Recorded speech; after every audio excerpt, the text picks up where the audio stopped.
So with today's session, we are going to learn an interesting topic from tree data structure, like how to compute the height of the tree, which acts as basic for many of such snippets whenever it is asked in placements. So once a tree is given, so from the tree, how to calculate or determine the total height of the tree. So that's what we are going to see now with this topic, with this session. So with an illustration, I will just explain how to compute the height of the tree. Once the tree is given, how to compute the height. So let us see with an example now. So here I have written the snippet for computing or determine the height of the tree. Here a well defined structure tree is taken. So on my right side, so with this tree is concerned, we'll trace the code and how to compute the height of the tree. So here with this section of the code is given. So here this n is nothing but it directly points to the root. So here this n is nothing but it is like n is equal to root value, or we know that the first value is nothing but the root is the pointer which is pointing to the first element. So whatever address is pointing, we're just passing it to the variable n now. That's how the assumption over here. So now this n is the pointer which is pointing to the address space of the first node in the tree data structure, I mean 1. So here once this 1 has been passed, the address of 1 has been passed, it directly gets into the statement inside this function. It will check whether n is equal to null. So whenever this n value reaches null, it is going to return a value called as 0. If not, it will proceed with the next statements, whatever we have written beneath that. So beneath that, the next statement is to compute left side as well as right side value, because the process has to be repeated for each and every subtree we have constructed.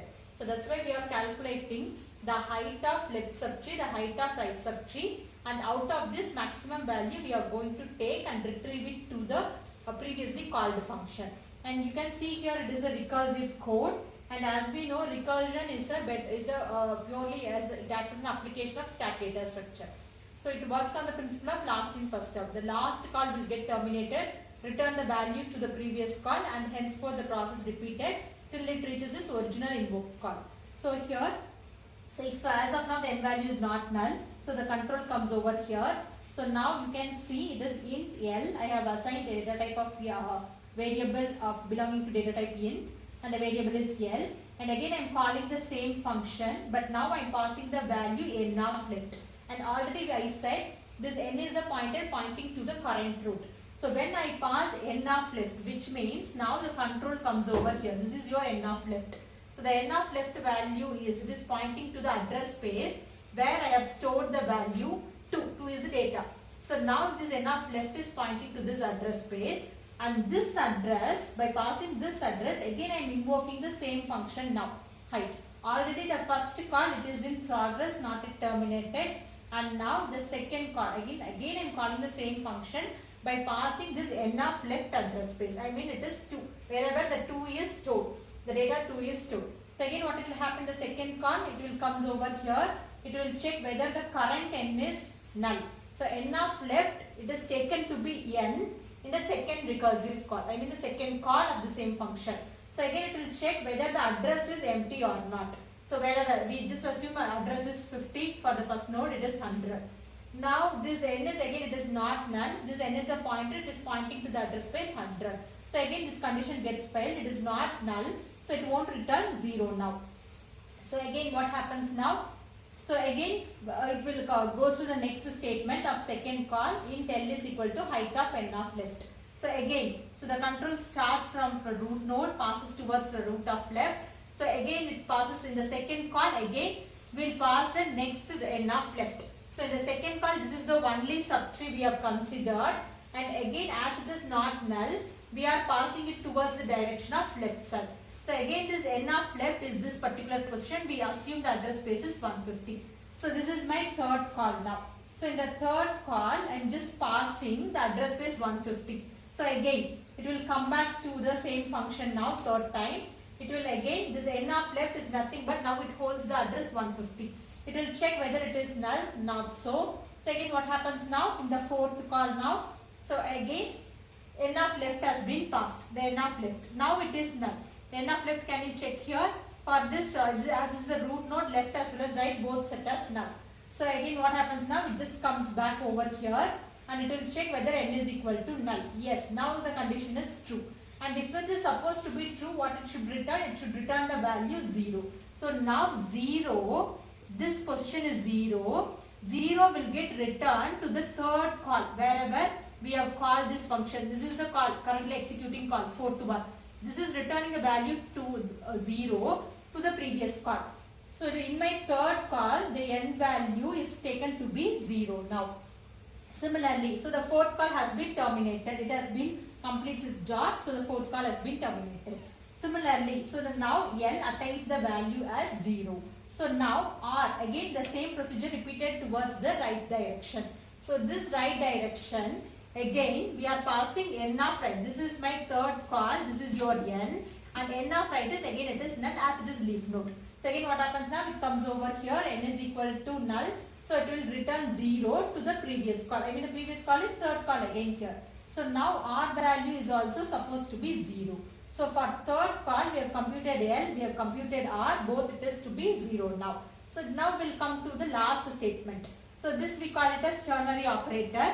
So once this condition is right, true, this portion will get its execution. Once it is false, the condition, whatever be the portion I have it towards or left, towards right, will start its execution. So now the values of L is 0 in the third call and value of R is 0 again. 0 greater than 0, which is supposed to be false. Well, 0 is not greater than 0, which is supposed to be false. So R value will get incremented by 1. Already it was 0. Now it just incremented by 1.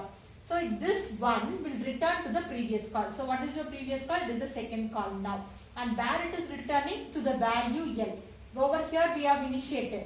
So over here it is returning the value as 1. So now third call has finished its execution and it has returned the value as 1 to the second call. So L holds the value 1. Similarly, the process should repeat for right side. This left side it gives the value as 1. So towards right side again what it will do?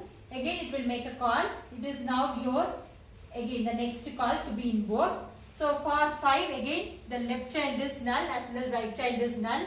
So it will be both return value 0. So whenever 0 greater than 0 will do, the false portion will get executed. 0 plus 1, 1.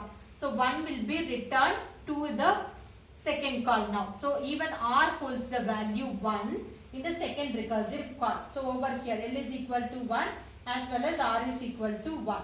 So with this condition, again in my second iterative, second recursive call where L is equal to 1 as well as R is equal to 1.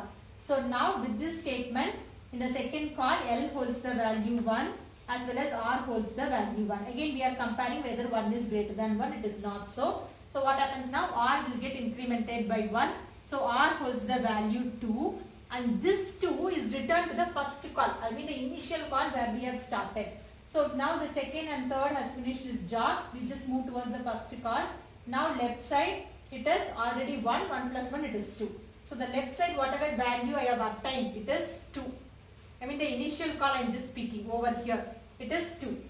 Similarly, I mean from this 2 has been returned and has been returned to the starting position over here. The n value is 2. So similarly the same procedure repeats for the right side value. So here for right side value that is 3, left child is null, right side is null. So the value returned will be 1. So this value 1 will be returned to the initial call. So further, as the last point, now in your first call, now L holds the value 2 and R holds the value 1. So again the last statement has to be run so that the entire function will complete its job. So now we are just checking whether 2 is greater than 1. So now the condition is true. Am I right? The condition is true. 2 is greater than 1. So this true portion will start its execution, which means L holds the value 2. 2 plus 1 it is 3. And this value 3 is returned to the main function wherever we are invoking this call, height function. So now it is 3. So 3 is supposed to be the given answer. So for this tree, whatever I have drawn here, the height of the tree, can you see here? I am just rubbing it off. So can you see here? It is like I have the value 1, 2, 3, 4, 5. So the level is 0 for root node and it grows like level is equal to 1 and level is equal to 2 further, and whatever be the level, plus 1 will gives you the height. So here the height of the tree is, it is at the level 0 I have 1 value, and at level 1 I have 2 values, and level 2 I have 2 values. So overall the height is 1, 2 and 3. So the height is equal to 3, and that's what this function is supposed to execute, and it is finally giving the appropriate answer, that is 3. And whatever be the function, wherever we have called to the main function, just return the value as 3. So with this manner we just want to calculate the height of the tree. So I suppose it is an informative session for you. Hope it will be useful for you. So thank you all and all.